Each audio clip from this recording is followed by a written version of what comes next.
പറയുന്നത് പാർട്ടിയിൽ സാധാരണ ഇപ്പോഴും അൻവർ ഇടതുപക്ഷത്തിനെ കുറ്റം പറഞ്ഞിട്ടില്ല. അത് നമ്മൾ ആലോചിച്ച് നോക്കണം. സഹാക്കളൊപ്പം തന്നെയാണ്. പക്ഷെ ഈ നേതാക്കന്മാർക്കെതിരെയാണ് പറയുന്നത്.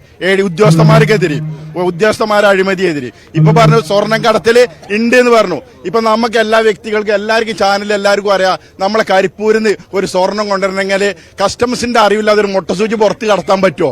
ആ സമയത്ത് ഞാനൊന്ന് കൊണ്ടുവന്നിട്ടുണ്ടെങ്കിൽ ഞാൻ പുറത്ത് കടന്ന കസ്റ്റംസ് ഉടനെ കൊടുക്കാണ്. നമ്മളെ കാറിലിട്ട് 1 കിലോമീറ്ററിന് മുന്നേ പിടിച്ചു. ഇതെന്താണ് ഡീലല്ലേ?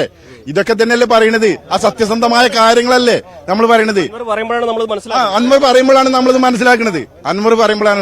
പിന്നെ അൻവർ സത്യസന്ധനല്ല. 8 കൊല്ലം മുന്നേ അയാള് ബിസിനസ്മാൻ ആണ്. ഈ പാർട്ടിയിൽ വന്നിട്ട് അയാളൊന്നും ഉണ്ടാക്കിയിട്ടില്ലെന്നാണ് നമ്മളറിവ്. അയാൾക്ക് പോയിട്ടുള്ളൂ. അയാൾ കയ്യിൽ നിന്ന് പോയിട്ട് ഈ പാർക്ക് മറ്റു കാര്യങ്ങളൊക്കെ അയാൾക്ക് നഷ്ടപ്പെട്ടിട്ടുള്ളൂ.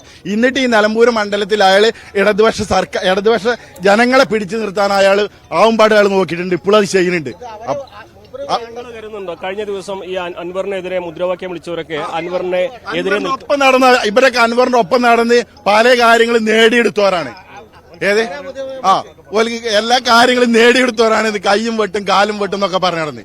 നമ്മളൊരു ഇടതുപക്ഷക്കാരാണ്, അനുഭാവിയാണ്. നമുക്ക് കാര്യങ്ങൾ തുറന്നു വരാം. നമ്മള് ചാനലിലൂടെ അതെല്ലാം കാണുന്നത്. ഇന്നത്തെ ജനങ്ങൾ കാണുന്നതാണിത്. ഇനി പാർട്ടി ജനങ്ങളെ പൊട്ടന്മാരാക്കാൻ പറ്റൂല. അവിടെ തലപ്പത്തിരുന്നിട്ട് അതാണ് പറയുന്നത്.